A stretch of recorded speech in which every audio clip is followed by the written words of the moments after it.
Have you ever wondered why, in the very same situation, one person breaks down while another stands calm, steady, and in control? The truth is, life will never stop testing us. Challenges, setbacks, and sudden storms are inevitable. But there is something you can master, something that will transform not only how you handle difficulties, but how you live every single day.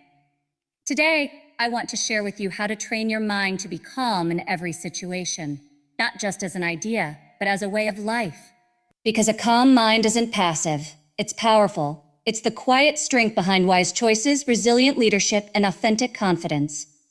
Stay with me for these next few minutes, and I promise, you'll walk away not just inspired, but equipped to handle whatever comes your way, with grace, clarity, and unshakable calm. Here's the expanded 800-word segment on your first key point, written as if it's part of the speech itself, flowing naturally in a poised, conversational, yet polished style reminiscent of Ivanka Trump.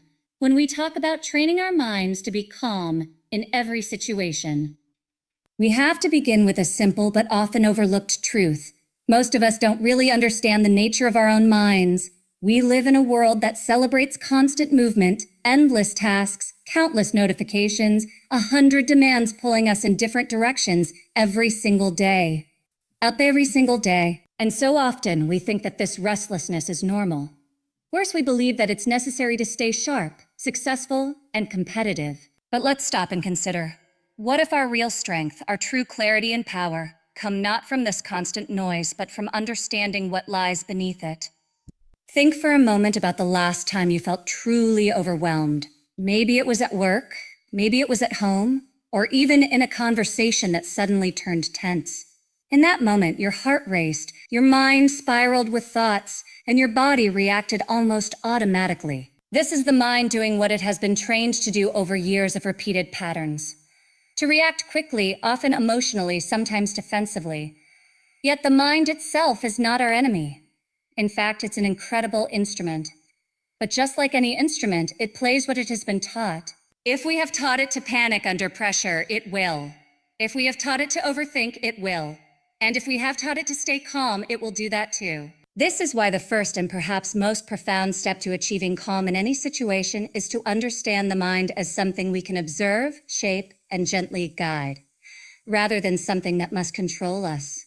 When we start to observe our thoughts and feelings as they arise, instead of blindly acting on them, something remarkable happens. We discover that thoughts are just thoughts. Emotions, as intense as they may feel, come and go. They are not permanent truths about who we are. They are not commands we must obey. And in recognizing this, we create a space between what happens to us and how we choose to respond. Imagine for a moment you're in a stressful meeting and someone challenges your idea in front of everyone. The instinctive reaction might be to feel defensive, perhaps even hurt or angry. But if you've practiced observing the mind, you notice, here comes the thought that they don't respect me. Here's the emotion of anger rising.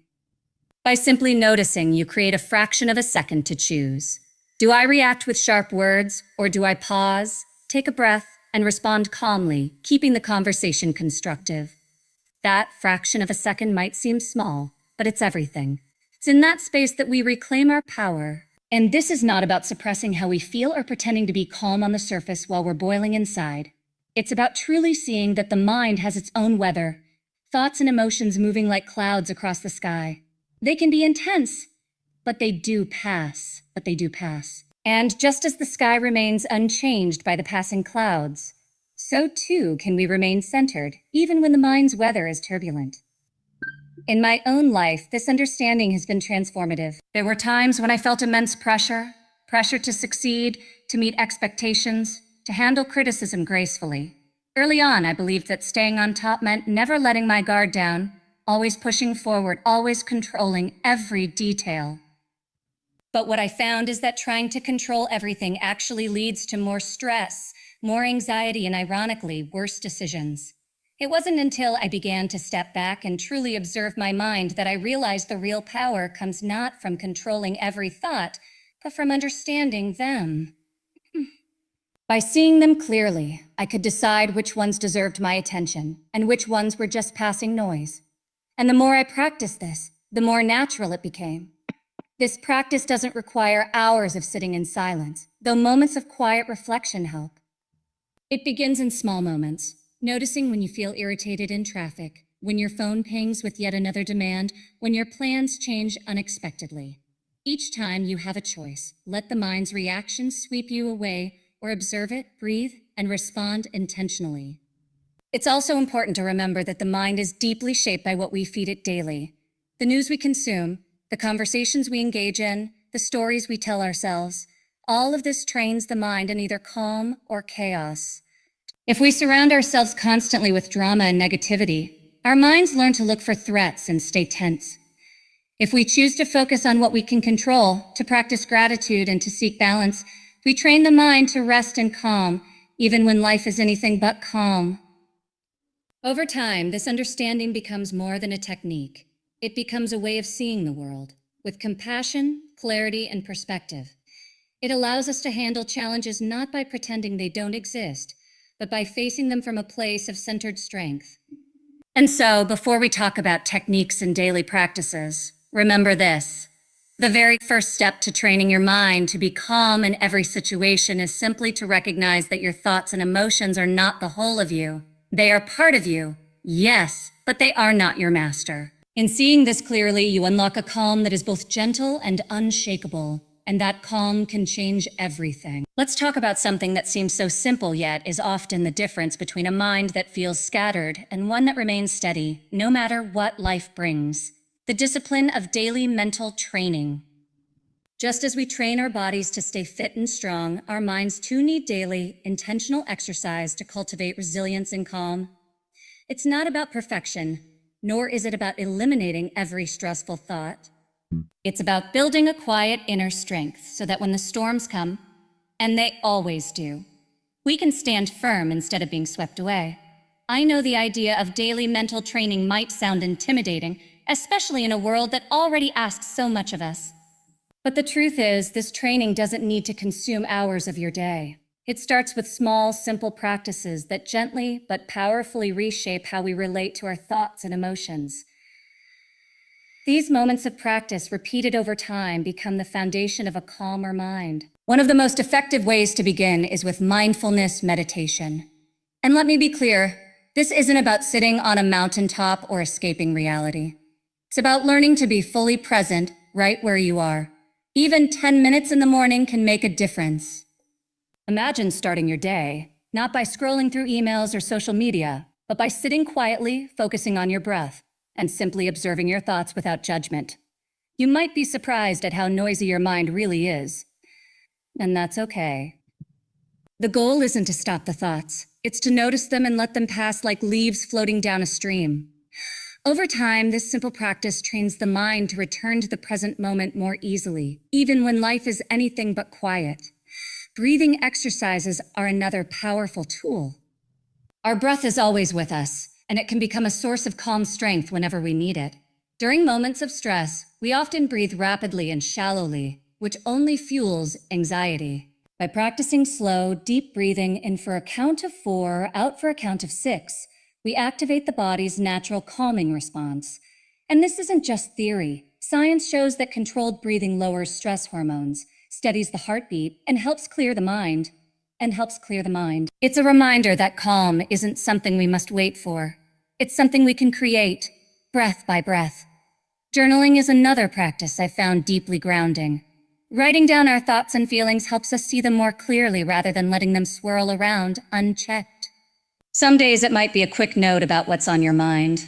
Other days it might be a few pages exploring why something upset you or what you're grateful for. By giving your thoughts a place to land on paper, you often discover clarity you didn't know was there.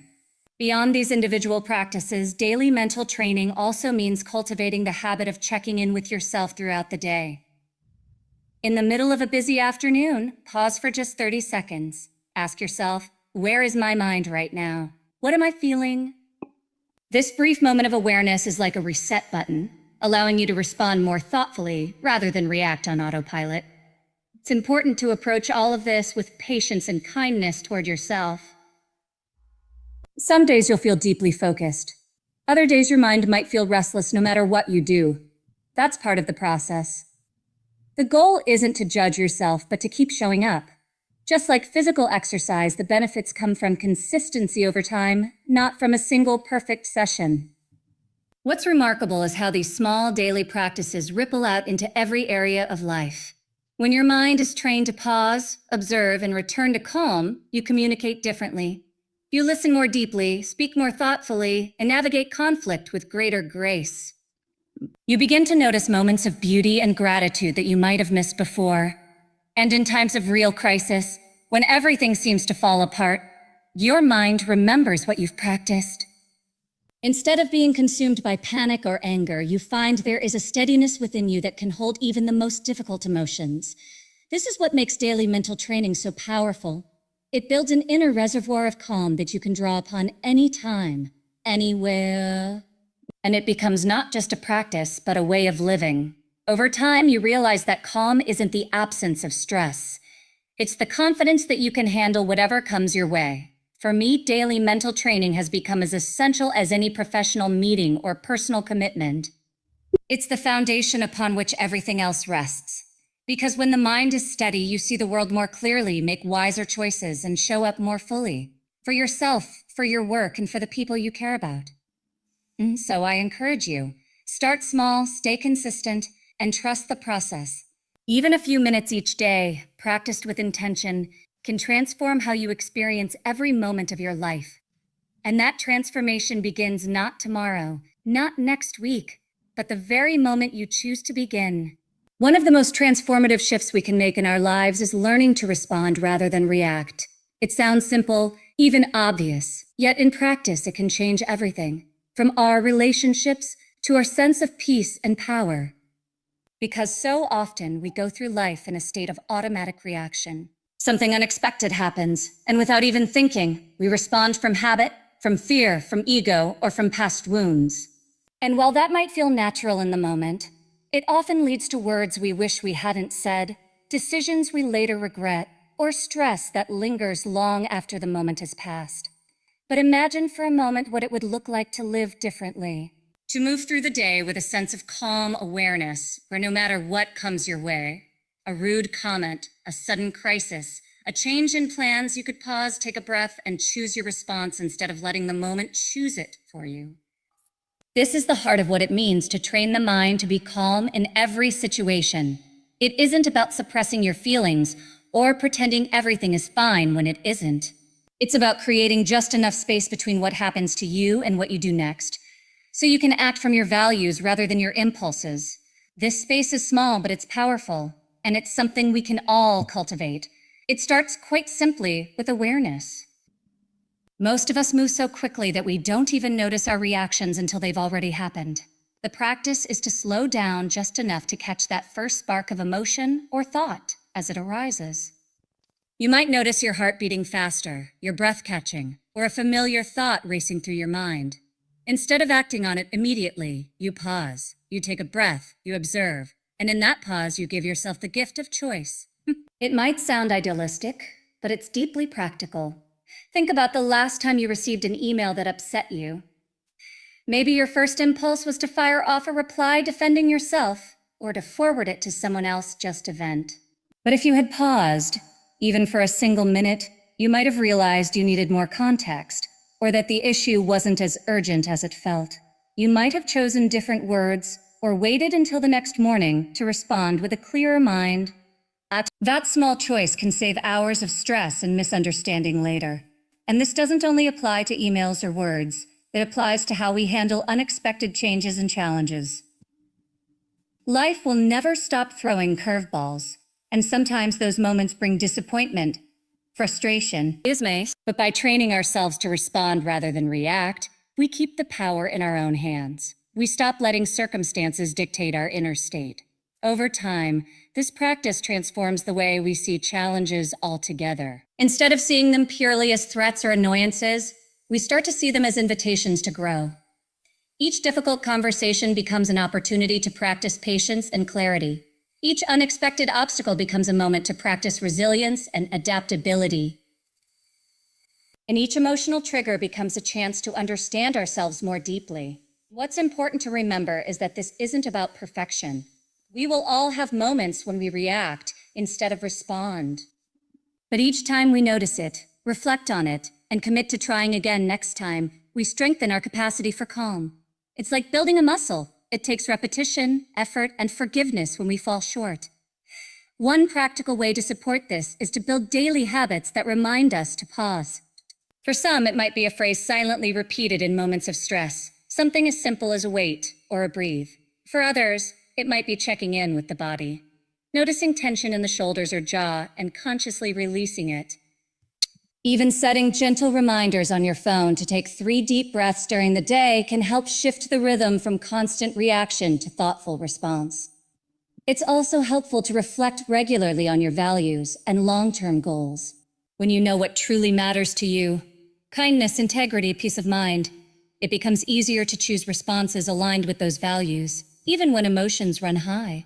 In heated moments, you can ask yourself, will this reaction bring me closer to who I want to be?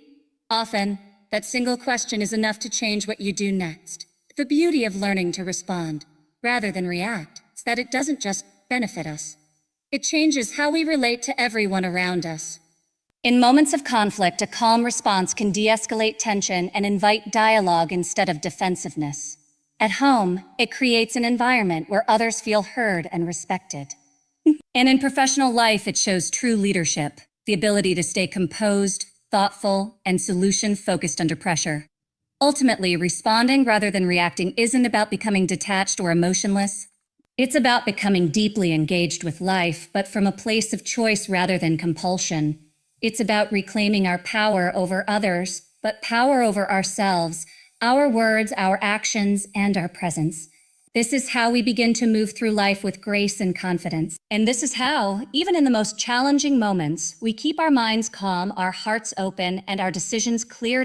If there's one thing I've learned over the years, it's that true calm doesn't come from trying to erase our emotion or pretending they don't exist. Instead, it comes from building emotional awareness and acceptance, choosing to face what we feel with honesty and compassion, rather than resistance or denial. And this might sound gentle, but it's actually one of the most courageous and transformative choices we can make. Because so often what keeps our minds agitated isn't the emotion itself, but our struggle against it, the urge to push it away, to hide it, or to judge ourselves for feeling it at all. Think about it. Think about it. How many times in life have we told ourselves, I shouldn't feel this way, or I need to get over this, without really stopping to understand what's happening inside us? And when we do that, the emotion doesn't actually disappear. It lingers beneath the surface, shaping our words, our actions, and even our health in ways we might not realize. But when we choose instead to acknowledge what we're feeling, we create space for those emotions to move through us, rather than stay stuck. For me, emotional awareness begins with the simple act of noticing without immediately labeling what we feel as good or bad. It means pausing and asking ourselves gently, what am I feeling right now? It could be frustration, sadness, disappointment, or even fear. And then, rather than criticizing ourselves for having that emotion, we offer understanding. It makes sense I feel this way because, in doing this, we validate our experience, which in turn softens the intensity of the feeling itself. Acceptance doesn't mean resignation. It doesn't mean we approve of what's happening or that we give up on making changes. Instead, acceptance is about seeing reality clearly, including our internal reality. When we do this, we step out of the struggle against ourselves and into a place of greater clarity and strength. It's like turning on a light in a dark room. Suddenly, we can see what's really there and decide what to do next. This practice also helps us notice patterns that often repeat in our lives. Perhaps certain situations reliably trigger anger, or certain comments always bring up self-doubt. By bringing awareness to these patterns, we gain insight into what those emotions might be trying to show us, whether it's an old wound that needs healing, a boundary that needs setting, or simply a part of ourselves that longs for kindness and attention. One thing I found deeply helpful is to see emotions not as enemies to fight, but as messengers to listen to. When anger shows up, it might be signaling that something we care about feels threatened. When sadness arrives, it might be inviting us to slow down and reflect on what truly matters. And when fear speaks, it might be pointing to a place where we long for greater security or support. By listening with curiosity rather than judgment, we learn from these emotions rather than becoming prisoners to them. Of course, this doesn't mean we act on every emotion. Emotional awareness and acceptance help us separate the feeling itself from the reaction it might provoke. We can acknowledge, I feel angry without shouting at someone. We can admit, I feel hurt without withdrawing or lashing out. This space between emotion and action is where our calm lives, and it's built through the practice of honest acceptance. Daily habits can support this process. Taking just a few minutes each day to check in with ourselves can make a profound difference. Ask yourself, what emotions are present for me right now? Where do I feel them in my body? Notice without rushing to fix or change anything. Over time, this practice builds trust in ourselves. We learn that we can handle whatever we feel without being overwhelmed by it. Another powerful practice is self-compassion. So often, we meet our difficult emotions with harshness, telling ourselves we're too sensitive, too emotional, or not strong enough. But what if, instead, we responded the way we would to a dear friend, with understanding, patience, and kindness? This isn't weakness. It's actually what gives us the courage to face even the most uncomfortable truths. And when we approach our own emotions with acceptance, something beautiful happens in our relationships with others too. We become less reactive and more empathetic. We're able to listen without immediately trying to fix. We become safer people for those around us to open up to. And in turn, we build deeper, more genuine connections. Ultimately, building emotional awareness and acceptance is about choosing wholeness over perfection. It's about embracing the full range of who we are, knowing that every emotion has its place, and that none of them define us entirely. It's about realizing that calm isn't the absence of feeling, but the ability to stay present and steady no matter what we feel. And in the end, this practice is what gives us a calm mind, not just in quiet moments, but in the middle of life's inevitable storms.